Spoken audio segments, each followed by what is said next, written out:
ایک روز کچھ سردار مسجد حرام میں محفل جمائے بیٹھے تھے، جبکہ آپ ایک کونے میں الگ بیٹھے تھے۔ مسلمانوں کی بڑھتی ہوئی تعداد نے قریش کی پریشانی میں بہت اضافہ کر دیا تھا، لہذا اس موقع پر ابو سفیان کے خسر عتبہ بن ربیعہ نے قریش کے سرداروں سے کہا، صاحبو، اگر آپ لوگ پسند کریں تو میں جا کر محمد سے بات کروں اور ان کے سامنے چند تجاویز رکھوں، شاید کہ وہ ان میں سے کوئی تجویز مان لیں اور ہم لوگ بھی اس کو قبول کر لیں، ہو سکتا ہے اس طرح وہ ہماری مخالفت سے باز آ جائیں۔ سب حاضرین نے اس بات سے اتفاق کیا۔ عتبہ اٹھ کر آپ کے پاس پہنچا اور آپ کے پاس بیٹھ گیا۔ آپ نے اس کی طرف دیکھا تو وہ بولا، بھتیجے، تم اپنی قوم میں اپنے نسب اور خاندان کے اعتبار سے جو حیثیت رکھتے ہو وہ تمہیں معلوم ہے، مگر تم اپنی قوم پر ایک بڑی مصیبت لے آئے ہو۔ تم نے جماعت میں تفرقہ ڈال دیا ہے، ساری قوم کو تم بے وقوف ٹھہراتے ہو، قوم کے معبودوں اور اس کے دین کی برائی کرتے ہو اور ایسی باتیں کرنے لگے ہو جن کے معنی یہ ہیں کہ ہم سب کے باپ دادا کافر تھے۔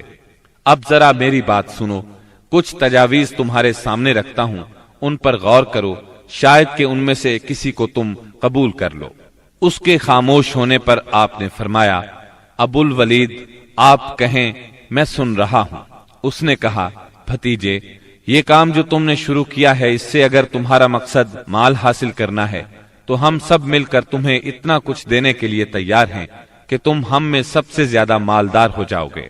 اگر اس سے اپنی بڑائی چاہتے ہو تو ہم تمہیں اپنا سردار بنانے کے لیے تیار ہیں، کسی معاملے کا فیصلہ تمہارے بغیر نہیں کیا کریں گے۔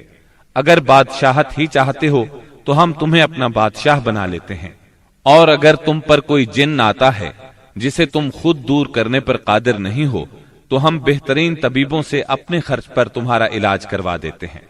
عتبہ یہ باتیں کرتا رہا، آپ خاموشی سے سنتے رہے۔ جب وہ اپنی کہہ چکا تب آپ نے فرمایا، اچھا اب میری سنو۔ اس کے بعد آپ نے بسم اللہ الرحمن الرحیم پڑھ کر سورہ حامیم السجدہ کی تلاوت شروع کی۔ عتبہ اپنے دونوں ہاتھ پیچھے زمین پر ٹکائے سنتا رہا۔ جب آپ نے آیت سجدہ یعنی آیت نمبر 38 پر پہنچ کر سجدہ کیا، پھر سر اٹھا کر فرمایا، اے ابو الولید، میرا جواب آپ نے سن لیا، اب آپ جانیں اور آپ کا کام۔ ان آیات مبارکہ کا ترجمہ بھی آپ سن لیں جو رسول صلی اللہ علیہ وسلم نے عتبہ کے سامنے اس کی باتوں کے جواب میں پڑھی۔ شروع اللہ کے نام سے جو بہت مہربان نہایت رحم والا ہے۔ حامیم، یہ اتاری ہوئی ہے بڑے مہربان بہت رحم والے کی طرف سے۔ ایسی کتاب ہے جس کی آیتوں کی واضح تفصیل کی گئی ہے، اس حال میں کہ قرآن عربی زبان میں ہے، اس قوم کے لیے جو جانتی ہے۔ خوشخبری سنانے والا اور ڈرانے والا ہے، پھر بھی ان میں سے اکثر نے منہ پھیر لیا اور وہ سنتے ہی نہیں۔ اور انہوں نے کہا کہ تو جس کی طرف ہمیں بلا رہا ہے، ہمارے دل تو اس سے پردے میں ہیں اور ہمارے کانوں میں گرانی ہے، اور ہم میں اور تجھ میں ایک حجاب ہے۔ اچھا تو اپنا کام کیے جا، ہم بھی یقیناً کام کرنے والے ہیں۔ آپ کہہ دیجئے کہ میں تو تم ہی جیسا انسان ہوں، مجھ پر وحی نازل کی جاتی ہے کہ تم سب کا معبود ایک اللہ ہی ہے، سو تم اس کی طرف متوجہ ہو جاؤ اور اس سے گناہوں کی معافی چاہو، اور ان مشرکوں کے لیے بڑی ہی خرابی ہے جو زکوٰۃ نہیں دیتے اور آخرت کے بھی منکر ہی رہتے ہیں۔ بے شک جو لوگ ایمان لائیں اور بھلے کام کریں ان کے لیے نہ ختم ہونے والا اجر ہے۔ آپ کہہ دیجئے کہ کیا تم اس اللہ کا انکار کرتے ہو اور تم اس کے شریک مقرر کرتے ہو جس نے 2 دن میں زمین پیدا کر دی؟ سارے جہانوں کا پروردگار وہی ہے، اور اس نے زمین میں اس کے اوپر سے پہاڑ گاڑ دیے اور اس میں برکت رکھ دی، اور رہنے والوں کی غذاؤں کی تجویز بھی اسی میں کر دی، صرف 4 دن میں، ضرورت مندوں کے لیے یکساں طور پر۔ پھر آسمان کی طرف متوجہ ہوا اور وہ دھواں سا تھا، پس اسے اور زمین سے فرمایا کہ تم دونوں خوشی سے آؤ یا ناخوشی سے۔ دونوں نے عرض کیا ہم بخوشی حاضر ہیں۔ پس 2 دن میں 7 آسمان بنا دیے اور ہر آسمان میں اس کے مناسب وحی بھیج دی، اور ہم نے آسمان دنیا کو چراغوں سے زینت دی اور نگہبانی کی۔ یہ تدبیر اللہ غالب و دانا کی ہے۔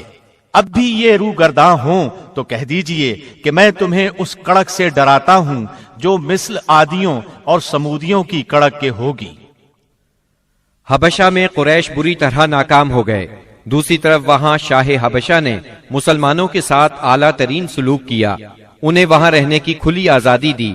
ادھر مکہ معظمہ میں سیدنا حمزہ اور سیدنا عمر بن خطاب رضی اللہ عنہما نے اسلام قبول کر لیا۔ ان تمام باتوں کی بنا پر کفار کا زور ٹوٹنے لگا۔ دوسری طرف آپ کی تبلیغی کوششوں سے مسلمانوں کی تعداد میں روز بروز اضافہ ہوتا جا رہا تھا اور قبائل میں بھی اسلام پھیلتا جا رہا تھا۔ اس صورتحال نے قریش کو مجبور کیا کہ وہ نئے سرے سے حالات کا جائزہ لیں اور اسلام کی بڑھتی ہوئی مقبولیت میں مزید اضافہ نہ ہونے دیں۔ چنانچہ قریش مکہ ایک جگہ جمع ہوئے۔ مشورے کے بعد بنی ہاشم اور بنی مطلب سے معاشرتی قطع تعلق کا فیصلہ کیا۔ ایک قرارداد لکھی گئی، اس پر حلف لیا گیا، اس میں طے پایا کوئی شخص بنو ہاشم اور بنو مطلب سے شادی بیاہ کے تعلقات نہ رکھے، کسی قسم کا لین دین نہ کرے، نہ کھانے پینے کی چیزیں ان کے ہاتھ فروخت کرے، نہ ان سے بولے چالے، جب تک کہ محمد قتل کے لیے ان کے حوالے نہیں کر دیے جاتے۔ اس قرارداد کو اہمیت دینے کے لیے اس کو کعبے کے اندر لٹکا دیا گیا۔ دوسرے قبائل خاص طور پر بنو کنانہ بھی اس معاہدے میں شریک ہو گئے۔ اس طرح یہ اور مضبوط ہو گیا۔ اس معاہدے کی کتابت بغیز بن عامر بن ہاشم نے کی تھی۔ رسول اللہ صلی اللہ علیہ وسلم نے اس پر بد دعا کی اور اس کا ہاتھ یا ہاتھ کی بعض انگلیاں شل ہو گئیں۔ قریش مکہ کے اس معاشرتی بائیکاٹ سے مجبور ہو کر ابو طالب نے اپنے خاندان کے ساتھ شیب ابی طالب میں پناہ لی۔ شیب ابی طالب مکہ معظمہ میں ایک محلے کا نام تھا۔ بنی ہاشم اس میں رہا کرتے تھے۔ شیب عربی زبان میں گھاٹی کو کہتے ہیں۔ یہ محلہ کوہ ابو قبیس کی گھاٹیوں میں سے ایک گھاٹی میں واقع تھا اور ابو طالب بنی ہاشم کے سردار تھے، اس لیے شیب ابی طالب کہا جاتا تھا۔ بنی ہاشم اور بنی مطلب کے ہر شخص نے ساتھ دیا۔ مسلمانوں نے ان کی وجہ سے اور کفار کے خاندانی اور نسبتی تعلق کی بنا پر محصور ہونا قبول کیا۔ بنو ہاشم میں سے صرف ابو لہب نے قریش مکہ کا ساتھ دیا اور وہ شہر ہی میں مقیم رہا۔ بنو ہاشم اور بنو مطلب کے 3 سال اس گھاٹی میں گزرے۔ یہ 3 سال اس قدر سخت، تنگ دستی، غربت اور تکالیف کے تھے کہ بھوک کی شدت سے بچوں کے بلبلانے کی آوازیں راستہ چلتے لوگوں کو سنائی دیتی تھیں، مگر سنگ دل کفار ان چیخوں کو سن کر خوش ہوتے تھے۔ مسلمانوں نے ان 3 برسوں میں درختوں کے پتے اور چمڑے کھا کر پیٹ کی آگ بجھائی۔ سعد بن ابی وقاص رضی اللہ عنہ فرماتے ہیں، میں بھوکا تھا، اتفاق سے رات کے وقت میرا پاؤں کسی چیز پر پڑا، میں نے اس چیز کو اٹھایا اور نگل گیا، مجھے اب تک معلوم نہیں کہ وہ کیا چیز تھی۔ اسی طرح اونٹ کی کھال کا سوکھا ہوا چمڑا انہیں کہیں راستے میں پڑا مل گیا، انہوں نے پانی سے دھو کر اس کو جلایا اور صفوف بنا کر پانی کے ساتھ کھا کر 3 راتیں بسر کی۔ یہ معاشرتی بائیکاٹ اتنا شدید تھا کہ قریش نے کھانے پینے کی اشیاء کا لے جانا بھی بند کر دیا تھا۔ جب کوئی تجارتی قافلہ مکے آتا تو ابو لہب اٹھتا اور اعلان کرتا، کوئی تاجر عام نرخوں پر اصحاب محمد کو فروخت نہ کرے، بلکہ اتنی قیمت بڑھائے کہ وہ چیز ان لوگوں کی قوت خرید سے باہر ہو جائے۔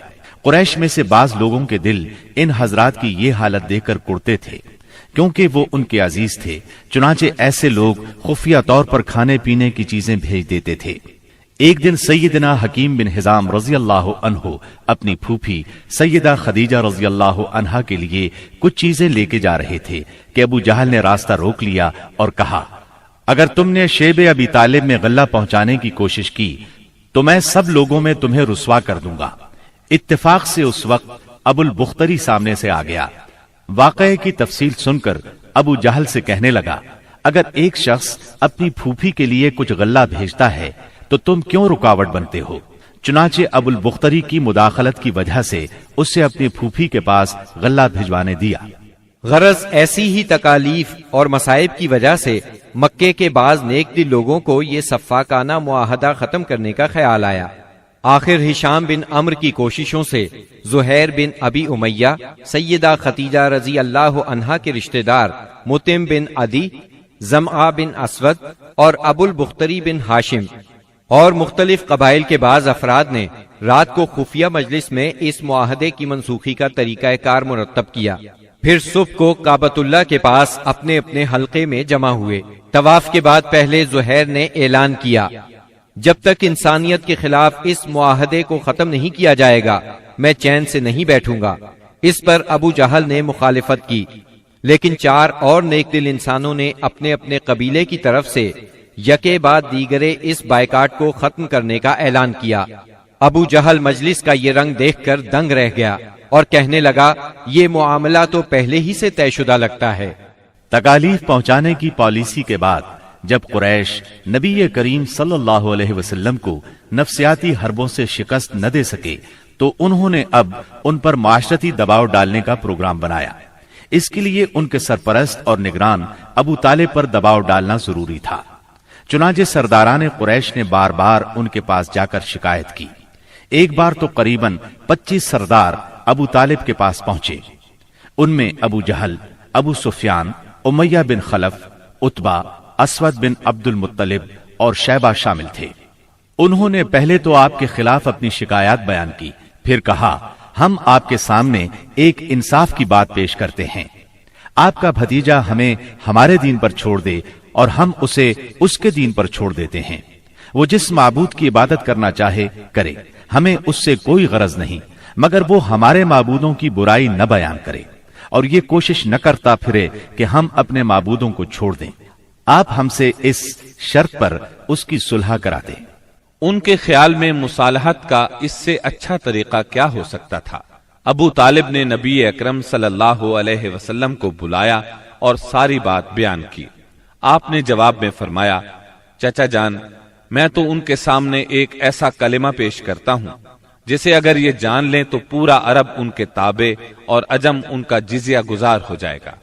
اس پر ان لوگوں نے کہا، تم ایک کلمہ کہتے ہو، ہم ایسے 10 کلمے کہنے کو تیار ہیں، مگر یہ تو بتاؤ وہ کلمہ کیا ہے؟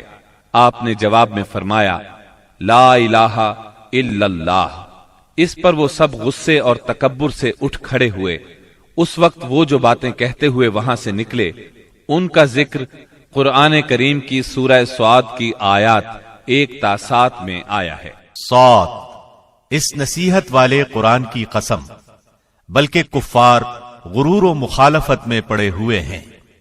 ہم نے ان سے پہلے بھی بہت سی امتوں کو تباہ کر ڈالا تو انہوں نے ہر چند چیخ پکار کی، لیکن وہ وقت چھٹکارے کا نہ تھا، اور کافروں کو اس بات پر تعجب ہوا کہ انہی میں سے ایک انہیں ڈرانے والا آ گیا اور کہنے لگے کہ یہ تو جادوگر اور جھوٹا ہے۔ کیا اس نے اتنے سارے معبودوں کا ایک ہی معبود کر دیا؟ واقعی یہ بہت ہی عجیب بات ہے۔ ان کے سردار یہ کہتے ہوئے چلے کہ چلو جی اور اپنے معبودوں پر جمے رہو، یقیناً اس بات میں کوئی غرض ہے۔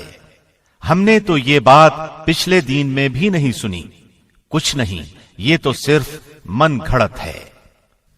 نبی اکرم صلی اللہ علیہ وسلم اور آپ کے صحابہ کرام رضی اللہ عنہم کو اس مصیبت سے نجات تو مل گئی، لیکن قریش کے 3 سالہ بائیکاٹ نے بہت سے حضرات کی صحت برباد کر دی تھی۔